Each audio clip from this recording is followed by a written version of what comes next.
Jerusalén. Para los cristianos, los hechos más importantes de la historia ocurrieron aquí.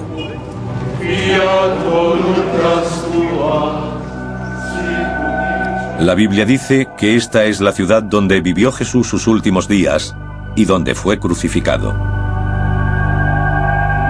Lo que ocurrió aquí cambió el mundo. 2000 años después, la ciudad también ha cambiado. Destruida y reconstruida más de 20 veces en otros tantos siglos. Solo quedan fragmentos, rastros y ruinas de la ciudad que conocería Jesús.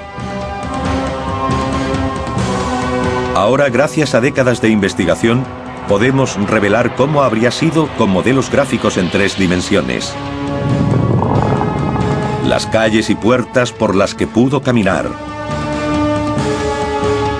La compleja red de abastecimiento de agua que sació la sed de esta desértica ciudad. Las piscinas donde, según algunos, Jesús hizo milagros. El complejo del templo, el corazón de la ciudad y de la fe judía, donde Jesús enseñó y oró. Una extraordinaria obra de ingeniería arrasada casi al mismo tiempo que se terminó.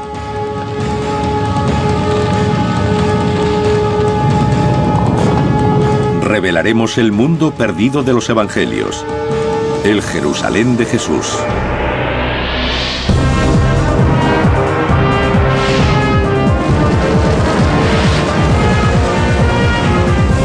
Mundos perdidos, el Jerusalén de Jesús.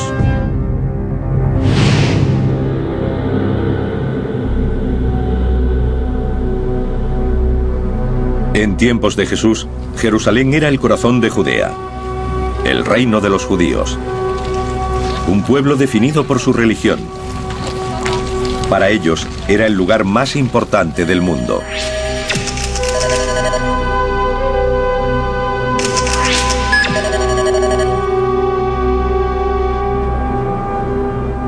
Los evangelios describen 3 ocasiones diferentes en las que Jesús vino a esta ciudad. 40 días después de su nacimiento, cuando sus padres lo llevaron para presentarlo en el templo. A los 12 años, cuando departió con los doctores, y la última semana de su vida. Entró triunfante en la ciudad y salió para morir en la cruz. En el siglo I, Jerusalén era el centro del mundo judaico. Había un fuerte contraste entre el lugar de donde provenía y el Jerusalén al que llega. Su hogar era Nazaret, un pequeño pueblo a 120 kilómetros al norte. Nazaret tenía fama de rudo y primitivo. Todo lo contrario a Jerusalén. Llegaba del campo a la ciudad. Cuando Jesús entró por primera vez en Jerusalén, debió quedarse sobrecogido por esa construcción enorme, en comparación con lo que había alrededor. Esta edificación es el monte del templo. Para los investigadores que intentan reconstruir el aspecto de la ciudad en el siglo I, supone un desafío singular. La mayor parte desapareció al ser destruido décadas después de la muerte de Jesús por el ejército romano. Y como es lugar sagrado para 3 de las grandes religiones del mundo, el judaísmo, el cristianismo y el islam, no se han permitido las excavaciones desde hace más de 150 años. Sin embargo, a través de un trabajo detectivesco y el estudio de documentos antiguos, ahora es posible reconstruir el monte del templo como Jesús lo conoció y descubrir los secretos de su construcción. Fue idea de Herodes el Grande, rey de Judea en la época del nacimiento de Jesús. Los logros de Herodes siempre se verán ensombrecidos por lo que de él se escribe en la Biblia. Ordenó la matanza de los recién nacidos, intentando acabar con Jesús. Herodes tiene muy mala fama en la historia, pero fue un hábil administrador y un constructor visionario.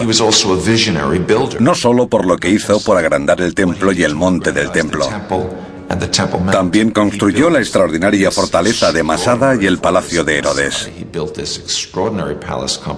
Quería ser recordado. Quería ser Herodes el Grande. El mundo en el que vivió Jesús fue organizado por el que quiso matarlo. Hacia el año 15 a.C., Herodes había decidido construir un nuevo templo, mucho más grande que el que había. Triplicaría el tamaño del existente para cubrir una extensión equivalente a 25 campos de fútbol. Y lo rodearía de enormes murallas. Pero se enfrentó a dos grandes problemas. Primeramente, para el pensamiento judío solo había una localización posible para el templo. Habría que demoler la construcción existente y los sacerdotes no confiaban en él, no creían que pudiera terminar su obra. Para demostrar sus buenas intenciones, mandó extraer toda la piedra necesaria para el nuevo edificio antes de comenzar las obras. 1 millón de toneladas. De todos los rincones de la ciudad. Tardaron 8 años. El mayor desafío era que la cima del monte del templo terminaba en pico, no en meseta. Y era demasiado pequeña para los planes de Herodes. Pero dio con una solución sencilla, aunque ambiciosa. Agrandó la montaña. El monte del templo que Jesús conoció fue la mayor estructura hecha por el hombre sobre la tierra. El suelo de la plaza, que podría acoger a 250.000 personas, era un techo que cubría una red de cámaras.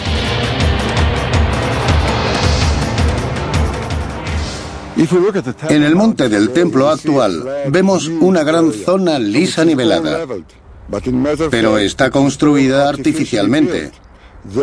Hay una montaña oculta en el centro. La montaña sería así, y lo que se añadió es suelo suspendido hasta aquí, sostenido por murallas en los extremos. ¿Cómo se suspende un suelo así? Con multitud de arcos y cámaras debajo. En el extremo suroeste del monte del templo hay 4 niveles de arcos que forman salas abovedadas. Cada arco mide 6 metros de ancho por 6 de alto. Esta técnica arquitectónica era bien conocida en la época de Herodes. Los romanos la usaron profusamente. La diferencia es que los hombres de Herodes no emplearon hormigón, sino piedra caliza local. El resultado fue una obra de ingeniería perfectamente ejecutada con 3 grandes ventajas. Era resistente, como para aguantar el peso de decenas de miles de peregrinos. Era duradera. Debía durar eternamente. 2000 años después, el mismo edificio sigue ahí, resistente e impresionante. Y era ligera. Si Herodes hubiera probado la otra alternativa, que consistía en colmatar este espacio, la carga sobre los muros habría resultado excesiva. Tendrían que haberlos hecho más gruesos o se habrían derrumbado. De todos modos, los muros que rodeaban el monte del templo eran enormes. Tenían 4,5 metros de grosor y 36 de altura. Estaban hechos de bloques de piedra labrados a mano.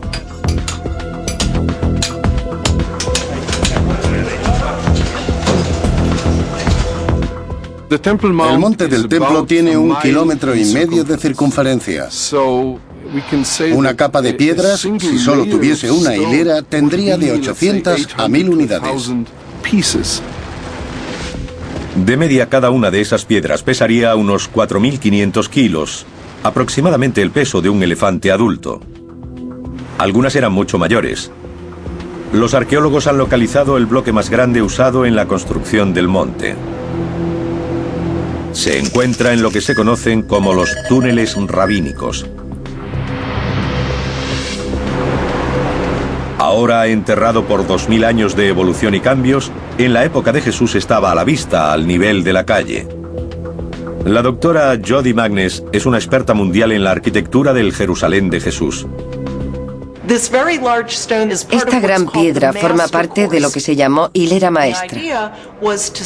La idea era estabilizar el monte del templo incorporando una serie de piedras mucho más grandes, altas y pesadas que el resto. Es difícil imaginar su tamaño.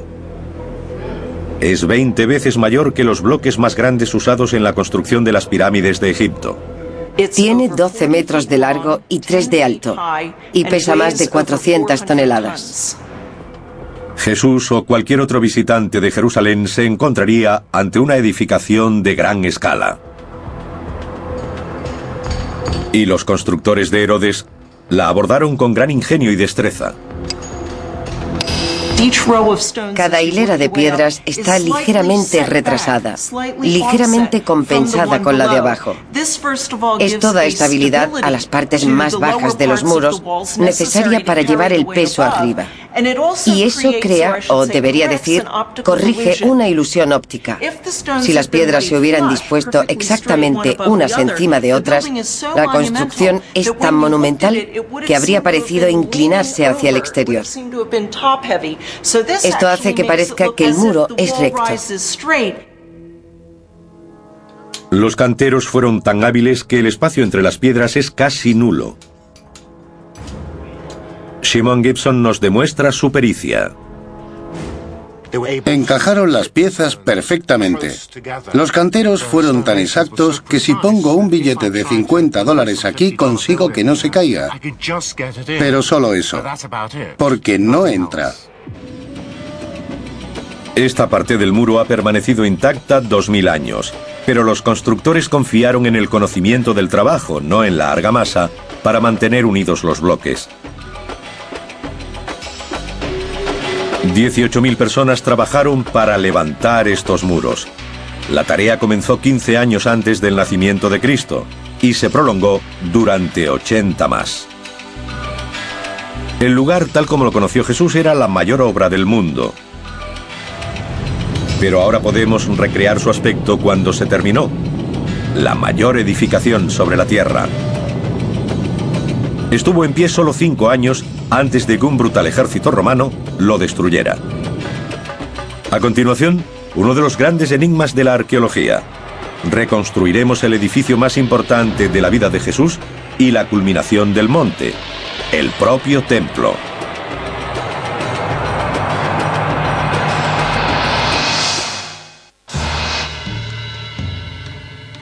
Según el Evangelio de San Marcos, Jesús señaló hacia el monte del templo de Jerusalén y dijo: ¿Veis estos grandes edificios? No quedará piedra sobre piedra que no sea derribada. 40 años después, estas palabras demostraron ser proféticas. El ejército romano, aplastando una revuelta judía, destruyó el templo. Para los investigadores actuales, el resultado es uno de los retos más seductores de la arqueología bíblica. Recrear el templo como se alzaba en medio del monte. Se ha necesitado el trabajo de generaciones de científicos y eruditos para construir una imagen de lo que Jesús habría visto cuando llegó aquí.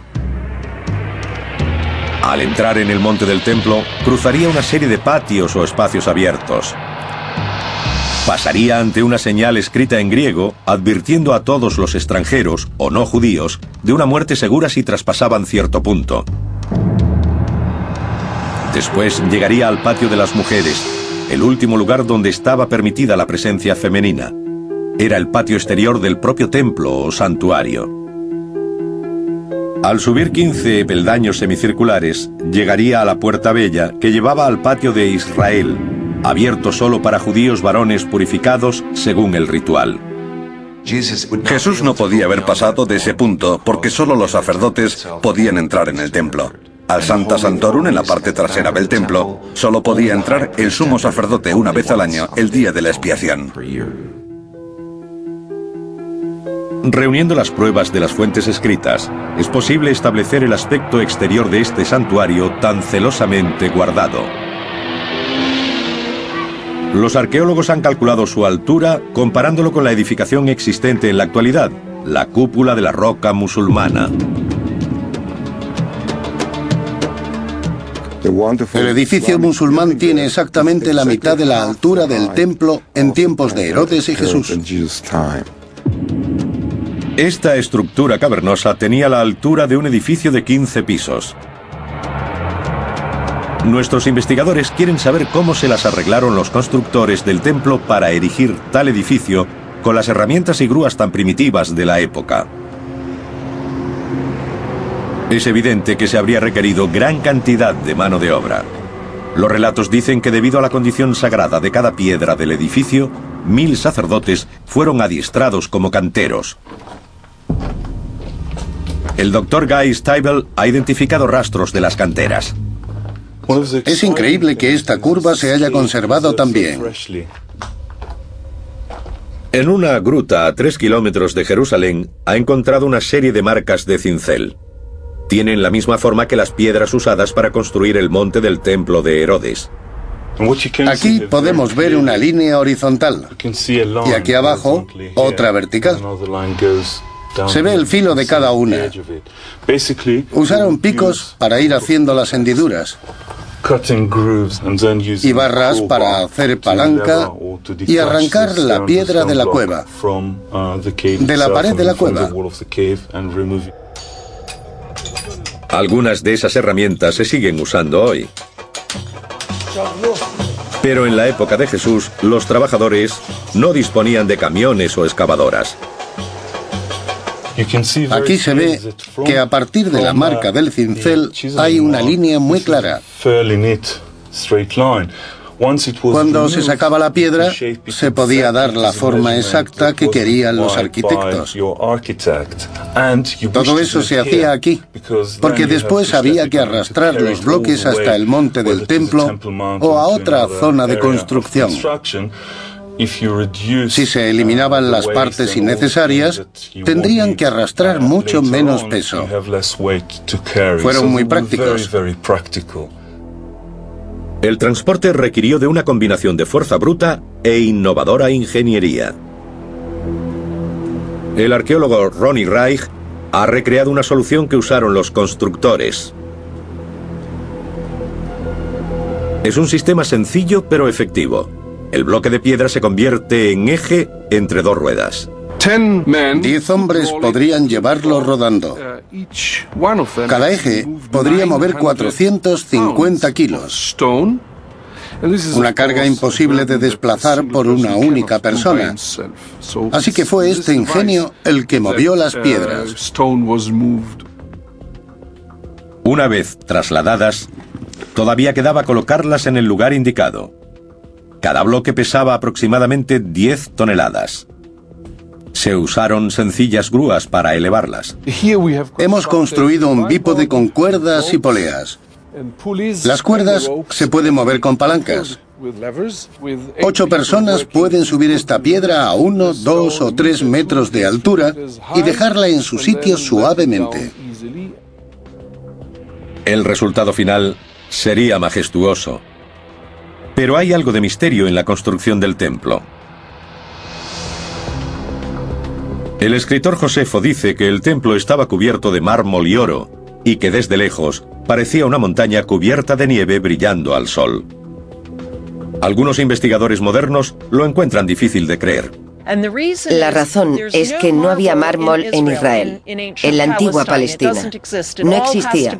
Tendría que haber sido importado de otros lugares como Turquía o Grecia, y hay muy poco mármol importado durante la época de Jesús. Fue mucho después cuando empezó a traerse en cantidades importantes. Hillel Geba puede haber encontrado la respuesta. A cierta profundidad bajo el Jerusalén contemporáneo, ha encontrado las ruinas conservadas de la casa de una persona adinerada.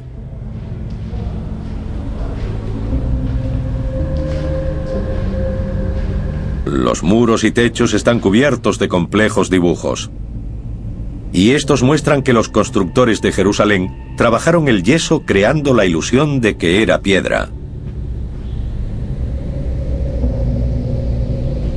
Este muro ha sido tallado para imitar los bloques que conformaron los muros del monte del templo. Esta es una imitación en escayola de la construcción de grandes bloques. Cada bloque tenía un marco. Está en blanco, sin decoración, pero hay otros ejemplos que la tienen. Parece posible que en la fachada del santuario se usara una ingeniosa técnica. En mi opinión, cuando nuestras fuentes describen el templo con mármol o cubierto de mármol, lo que realmente quieren decir es que el edificio estaba hecho de una brillante piedra blanca, o quizá de piedra cubierta de estuco brillante. Ahora podemos mostrar el templo como habría sido cuando vivió Jesús. El punto central de la ciudad, blanco y oro, con columnas de humo elevándose desde los altares de los sacrificios. El edificio fue un imán para creyentes de todo el Oriente Próximo. Cuando Jesús llegó a Jerusalén para su última Pascua, pudo haber más de 200.000 visitantes. Jerusalén tenía que acogerlos. Mientras los peregrinos se ocupaban de sus asuntos espirituales, la vida diaria de esta desértica ciudad estaba dictada por algo mucho más básico: la necesidad de agua.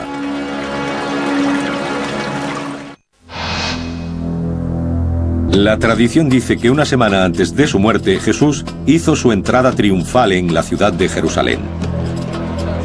La multitud se congregó para darle la bienvenida, cantando y agitando palmas. Muchos eran sus seguidores, pero la ciudad ya estaba llena de gente que había llegado para celebrar la fiesta de la Pascua.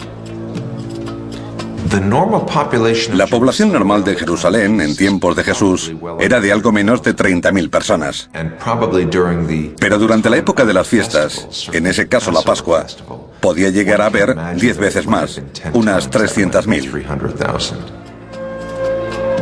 En ese momento Jerusalén era el asentamiento de mayor crecimiento de Oriente Próximo. Recibía más de 1 millón de visitantes al año.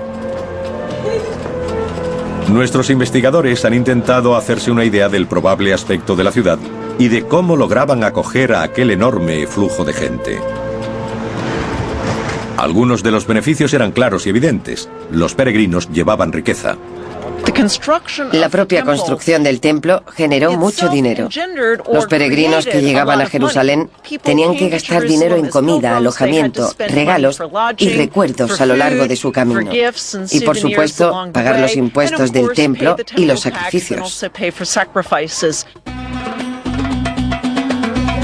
Décadas de excavaciones en el muro occidental del templo han descubierto los restos de una calle de 9 metros de ancha y 900 de larga, que funcionaba como un centro comercial. Es conocida como la calle de Herodes. Jesús habría caminado por aquí.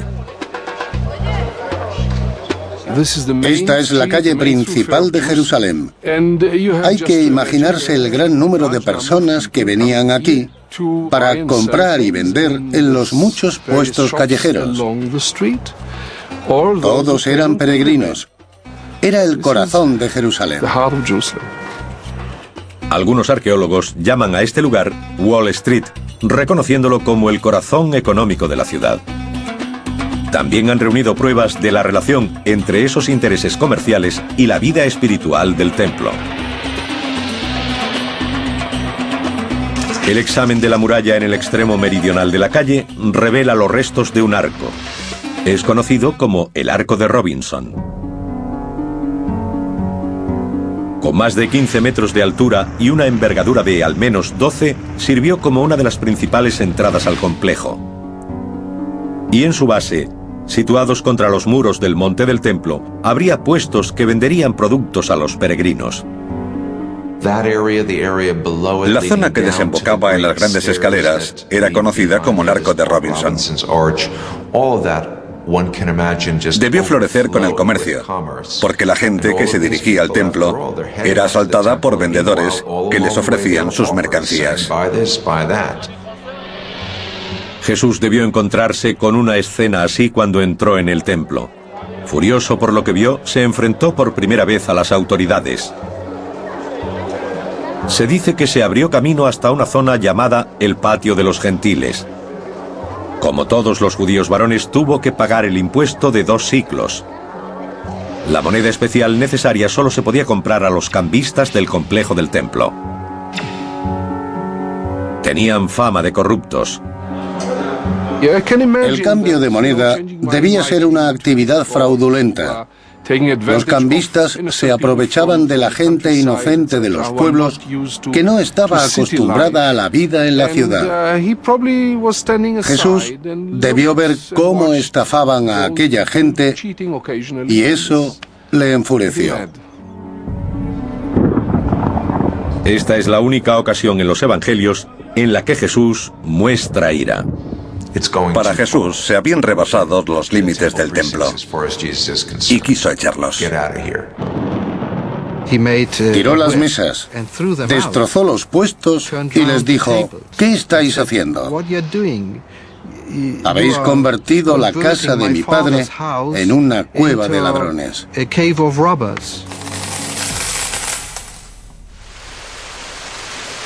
Los peregrinos proporcionaban ingresos a la ciudad, pero también tenían que recibir cosas a cambio, y el recurso más valioso de Jerusalén era el agua.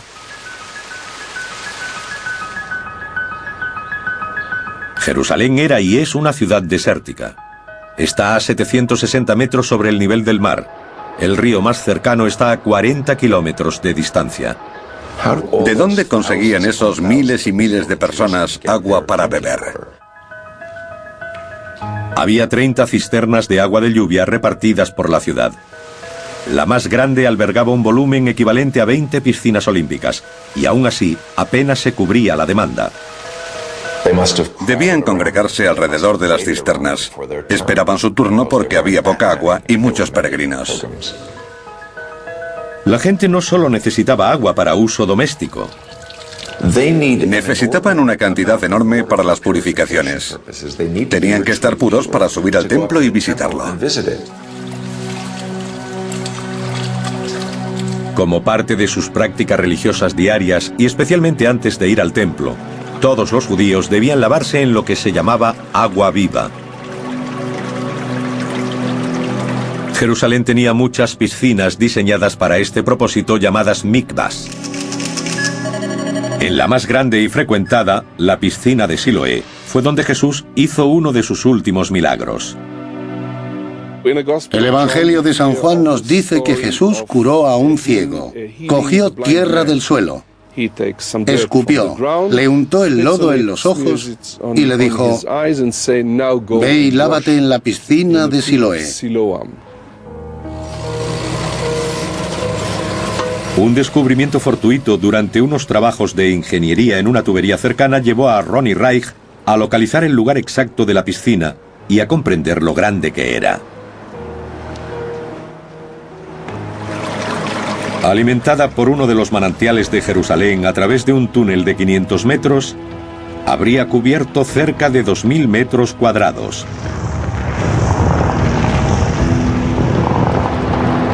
Si Jesús curó a un ciego en esta piscina, la historia de este milagro pudo ser conocida por millares de personas y se extendería por toda la ciudad.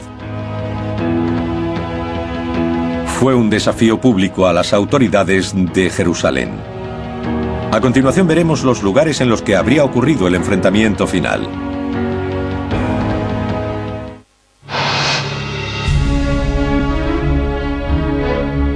A medida que investigadores, arqueólogos y eruditos bíblicos intentan comprender la metrópolis que fue Jerusalén en tiempos de Jesús, emerge una imagen extraordinaria.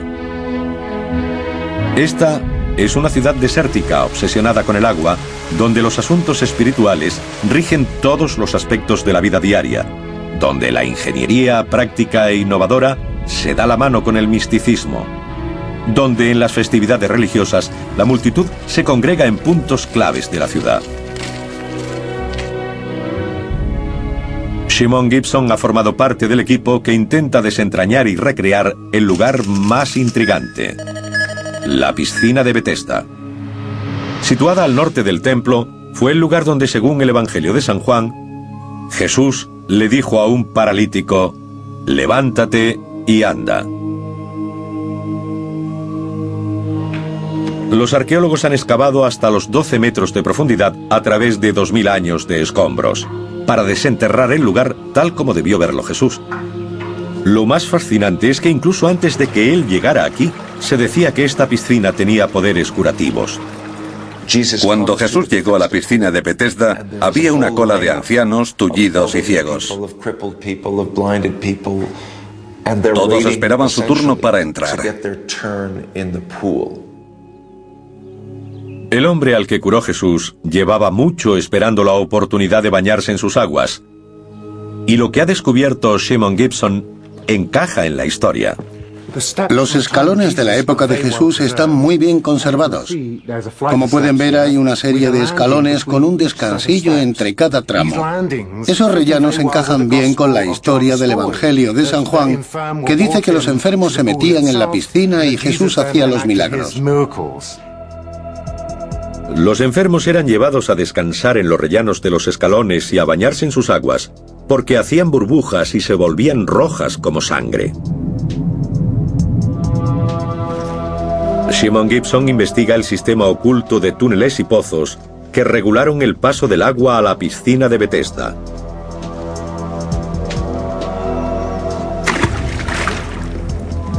Esto era lo que producía el famoso burbujeo.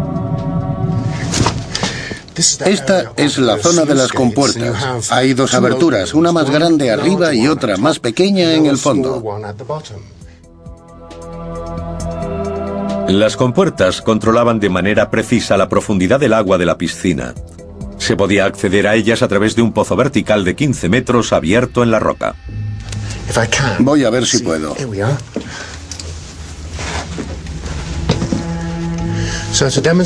Estoy subiendo por aquí para demostrar cómo lo hizo la gente de aquella época. Aproximadamente por aquí habría un sistema de poleas que habrían usado para subir la compuerta. Un duro trabajo, pero fue un sistema ingenioso. Shimon también ha encontrado una explicación a la aparente presencia de sangre en el agua. En esta roca se ve una fisura y en ella hay tierra rojiza. Dentro del muro del túnel cortado entre las dos piscinas es incluso más roja.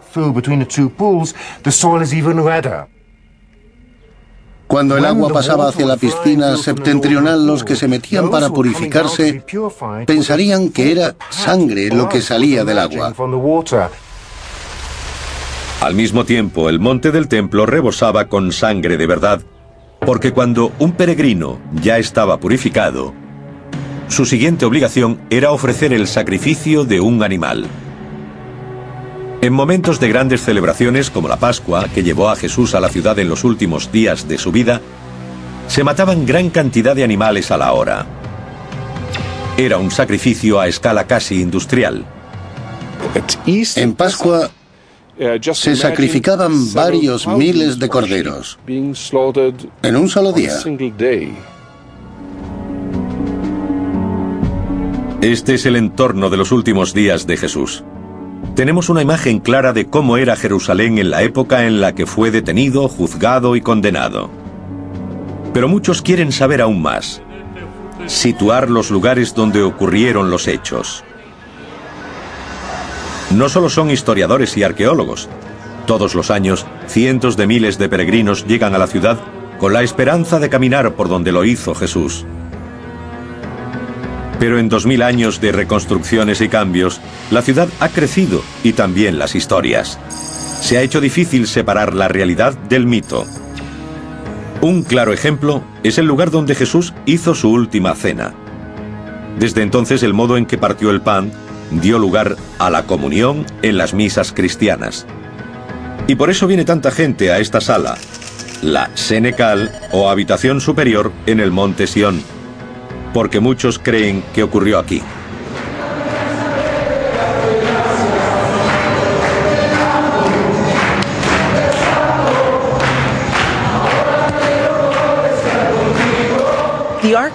La arquitectura de la habitación, que hoy es identificada como la de la Última Cena, es muy posterior a la época de Jesús. Los arcos o las bóvedas de crucería de la sala son de estilo medieval.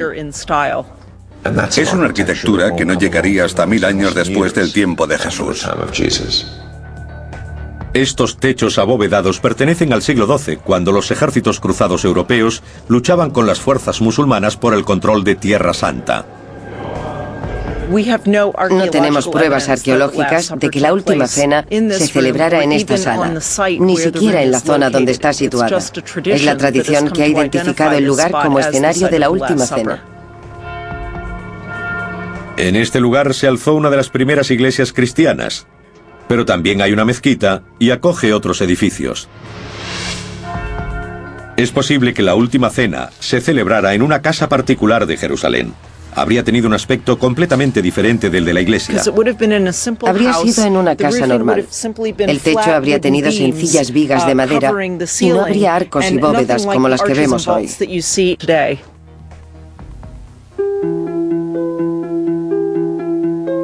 Los evangelios dicen que después de la última cena, Jesús se marchó con 3 de sus discípulos al huerto de Getsemaní. De nuevo, es difícil determinar la situación exacta, pero está claro que fue al pie de lo que hoy se conoce como Monte de los Olivos. Getsemaní significa molino de aceite. El huerto de Getsemaní parece ser un pequeño recinto situado en la parte superior de lo que conocemos como Monte de los Olivos, al noreste del templo, al noreste de la ciudad. Parece ser el lugar donde Jesús subió a orar la noche anterior a ser detenido. Tras una noche de oración, fue apresado por hombres que actuaban en nombre de las autoridades del templo. Jesús fue prendido en el huerto de Getsemaní antes del amanecer, en la hora más oscura antes del amanecer. La pregunta es, ¿dónde fue llevado? Este es el gran desafío de los investigadores: trazar la secuencia de los hechos conocidos como la Pasión de Cristo. 2000 años después intentarán reconstruir los pasos que llevaron a Jesús hasta su crucifixión.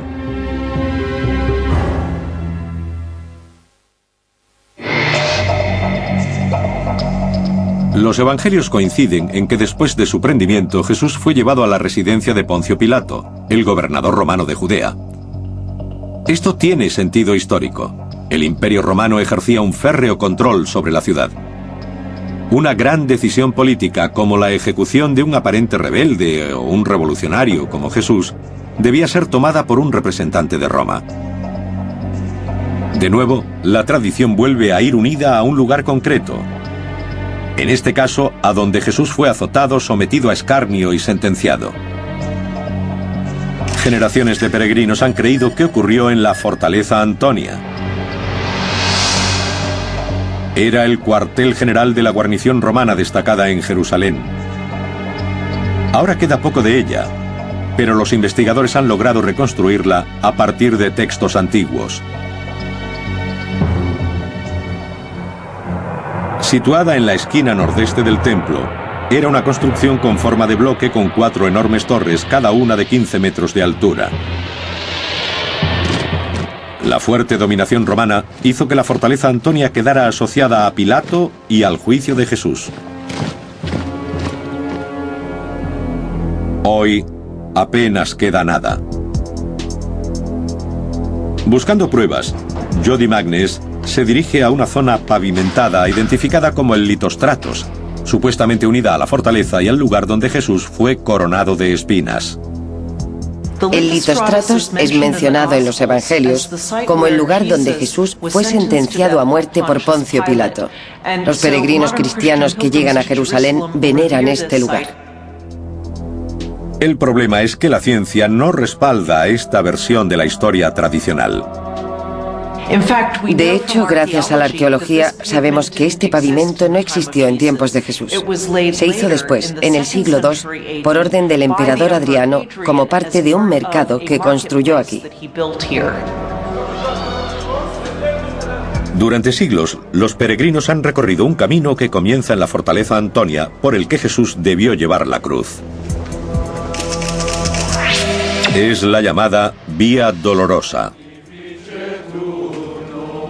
Por tradición hemos adoptado 14 estaciones en las que la gente se detiene para recordar lo que sufrió Jesús.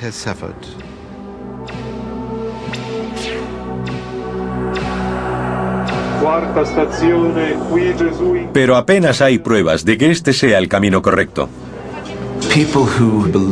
Puede que la gente esté equivocada al creer seguir los pasos de Jesús en el punto y lugar donde se enfrentó a Poncio Pilato, donde los soldados lo tuvieron en cautividad y donde le clavaron la corona de espinas.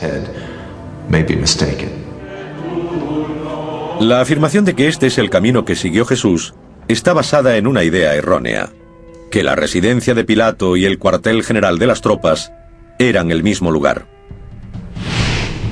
Los datos recientes sugieren que Pilato probablemente vivió en otro edificio, un palacio construido por Herodes.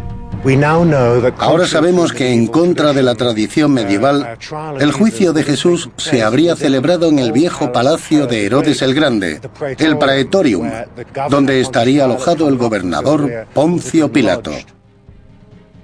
No se han encontrado rastros de este palacio, pero sabemos que estuvo situado al suroeste del templo. Y si esta fuera la residencia de Pilato y Jesús fue llevado hasta allí, entonces no habría seguido la vía dolorosa. El Jerusalén moderno no es la ciudad que conoció Jesús y es casi imposible que nadie pueda seguir el mismo recorrido que hizo él. Para la mayoría de los peregrinos, lo verdaderamente importante es la dimensión espiritual del camino. Hay pruebas que sugieren que sabemos dónde murió y fue enterrado. Las escrituras hablan del Gólgota, el lugar de la calavera, como el sitio donde murió. Hoy, como han hecho durante 1500 años, los creyentes dicen que ese lugar estuvo aquí, donde se alza la iglesia del Santo Sepulcro, en el centro de Jerusalén.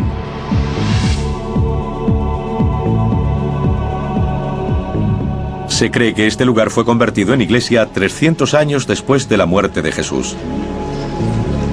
Pero algunos eruditos dicen que no podría haber sido el lugar de la muerte y entierro de Jesús, porque el Evangelio afirma que esos hechos ocurrieron a extramuros, ya que la ley judía prohibía la ejecución o enterramiento dentro de la ciudad.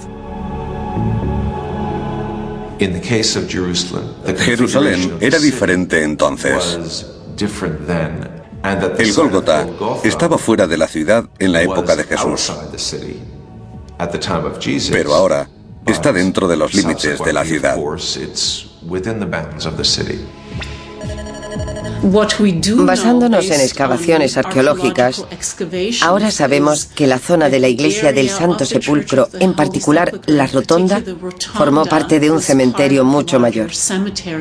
En otras palabras, esta zona estuvo fuera de los muros de la ciudad, no dentro de sus límites. En un extremo de la iglesia, Jody Magnes encuentra pruebas de que aquí se hicieron enterramientos hace 2000 años. Aquí vemos un ejemplo de la típica tumba judía de Jerusalén en tiempos de Jesús. Estas tumbas eran huecos tallados en la roca, nichos hechos en las paredes de las cámaras funerarias. Todo encaja. El peso de la evidencia sugiere que este sí podría haber sido el lugar de enterramiento. Arqueológicamente hablando, la ubicación de las tumbas judías en este lugar nos hace pensar que quizá fue aquí donde Jesús fue crucificado y enterrado.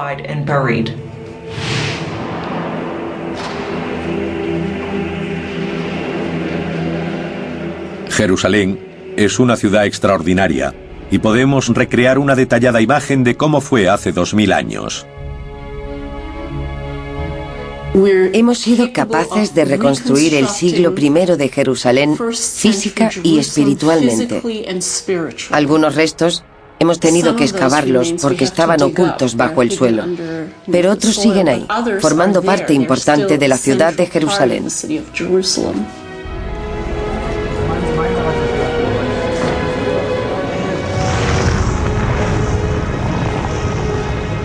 Reconstruyéndola, hemos conseguido una imagen de un tiempo y una vida que sea cual sea nuestra religión, tuvo un importante papel en la forja de nuestro mundo.